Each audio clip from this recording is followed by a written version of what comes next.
경제와 재미의 상징 전문가로 만든 전문가TV입니다. 반갑습니다. 자, 오늘도 MC 자리를 굳건하게 지키고 있는 비전문가 개그맨 손필근입니다. 반갑습니다. 오늘도 마찬가지로 함께해 주십니다. 세무상의 유준상, 획보면 유준상, 획준상 이동원 세무사님 어서 오세요. 네, 안녕하세요. 이원 세무사입니다. 네, 반갑습니다.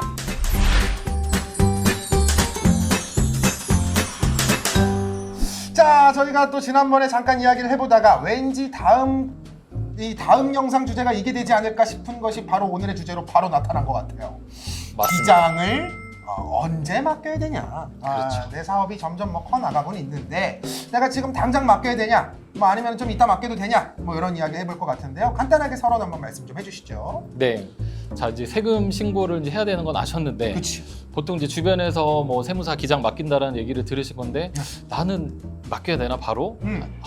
그렇지. 막 언제부터 해야 되지? 뭐 이런 것들 고민들을 많이 하시거든요. 월별로 나간다고 그러는데 괜히 지금 안 맡겨도 되는데 괜히 맡겼다가 막 또 돈 더 나가는 거 아니야? 막 이런 그렇죠. 생각하고 막. 예, 여러 가지 생각이 드실 건데, 그렇죠. 그래서 좀 오늘 한번 세 가지로 기장을 해야 되는 그 세 가지 시점들을 한번 말씀드리도록 하겠습니다. 세 가지 좋아요.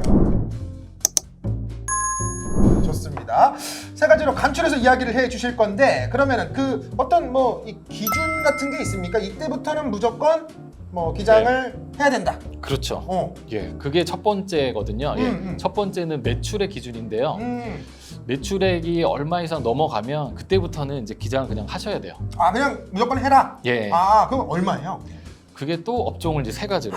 업종은 또 세 가지로 갈려. 항상 세 가지예요. 예. 그래서 세법이구나. 고맙습니다. 그래서 알겠습니다. 세 가지 또 한번 말씀 좀 해주세요. 그 세법을 한번 말씀드리면, 네네. 첫 번째는 이제 도소매업 등 이제 큰 규모로 하는 이제 경우에는 도소매? 3억. 3억. 3억이 넘어가면 이제 그때는 3억 이상이 되면 매출액이 3억이라는 거죠? 매출액 3억이 되면 이제 그때는 의무적으로 하셔야 되고, 두 번째 음식점 이제 제조업 등은 1억 5천이 이제 기준입니다. 1억 5천이 넘으면 무조건 해야 된다. 예.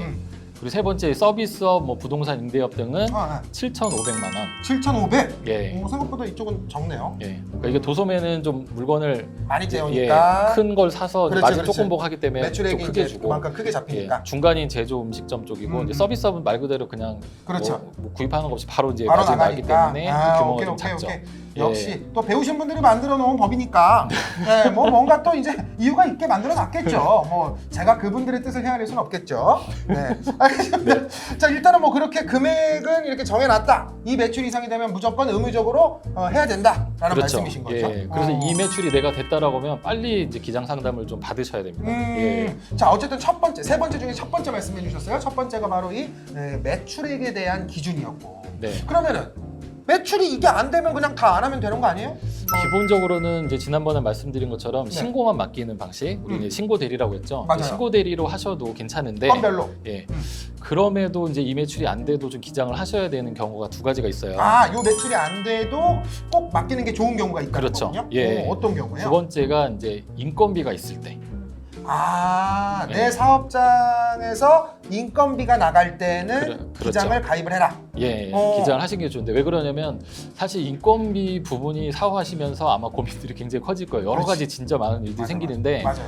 이제 공식적으로 따져보면 세무 쪽, 전문적으로 보면 세무 쪽, 그다음에 또 노무 쪽, 노무. 예, 이런 복잡한 것들이 섞여 있는 게 이제 인건비거든요.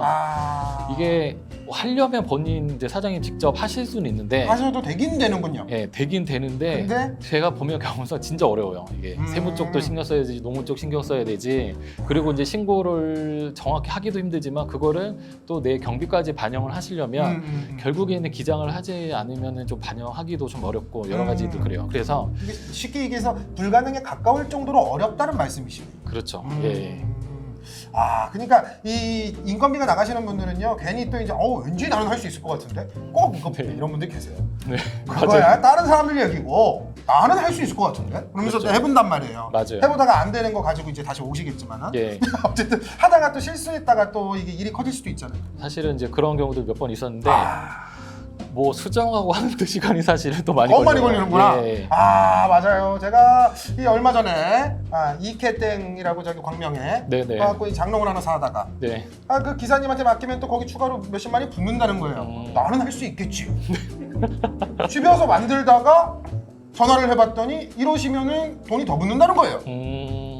이미 하다가 안 된 그쵸. 경우에는 왜냐면 그쵸. 배송 왔을 때 그분이 바로 했으면 되는데 그렇죠. 두고 가세요 제가 할 거니까 그러고 만들다가 중간에 또 이러면 안 되는 거예요. 그러니까 빚값이나 맞아요. 전문가분들의 말을 들으셔라. 다시 한번 네네. 또 강조를 드리도록 하겠습니다.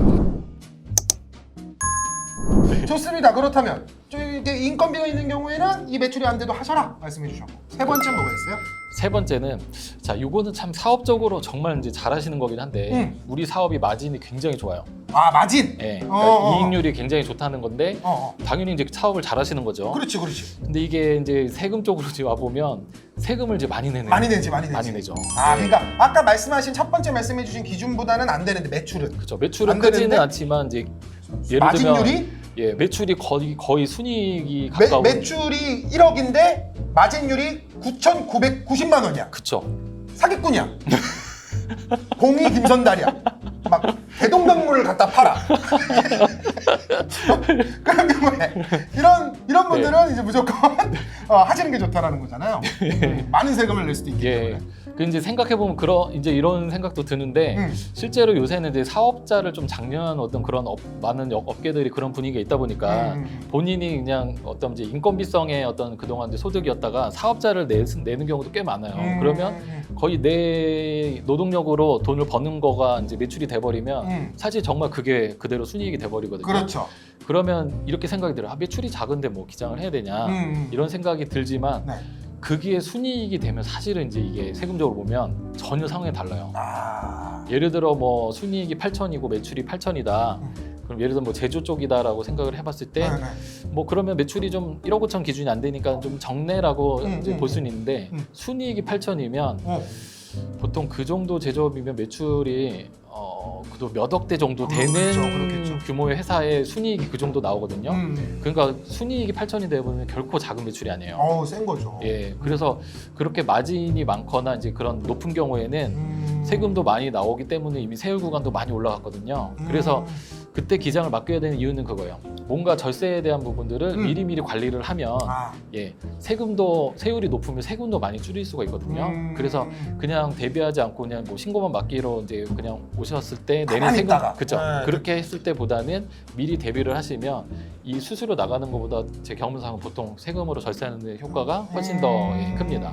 그러니까 뭐 매출액은 뭐 얼마 안 되지만 이제 마진율이 정말 내가 좋다, 높다 생각이 드시면은 뭐 그때 다 돼가지고 또 이제 뭐 그 건별로 가갖고 이렇게 하시면은 뭐야 갑자기 가만히 있다가 이렇게 오시면은 힘들 수 있다. 그러니까 미리 대비를 하시기 위해서 이런 경우에도 마찬가지로 기장을 하시는 게 좋다 이런 말씀을 들었습니다. 네. 이렇게 세 가지 말씀을 해주셨는데 또 뭐 추가적으로 하실 말씀도 뭐 예. 있으실까요?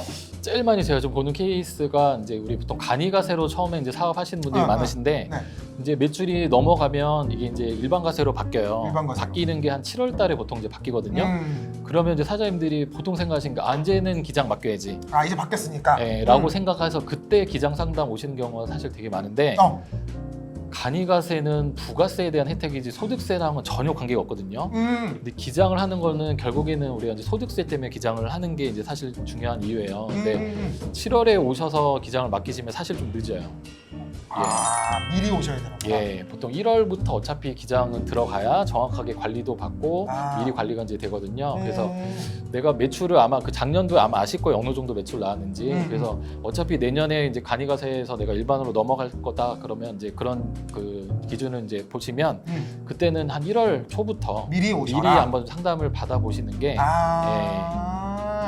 어떤 말씀인지 알겠습니다. 네, 그러니까 간이에서 일반으로 내가 내년에 넘어갈 것 같은데 넘어갈 텐데 뭐 그러면은 또 그때 넘어가고 바로 오지 마시고 미리 좀 미리 와서 이렇게 할 생각인데 어떠냐 하고 상담을 좀 받아보셔라 이런 말씀이신 것 같아요, 그죠? 네. 그러니까 뭐든지 오늘의 교훈 그때 닥쳐서 뭐 하려 그러지 마시고 좀 미리 한 번씩 그냥 동네 마실 나온다 생각하시고 한 번씩 이렇게 돌아다니면서 이런저런 대비도 하시면 좋을 것 같습니다.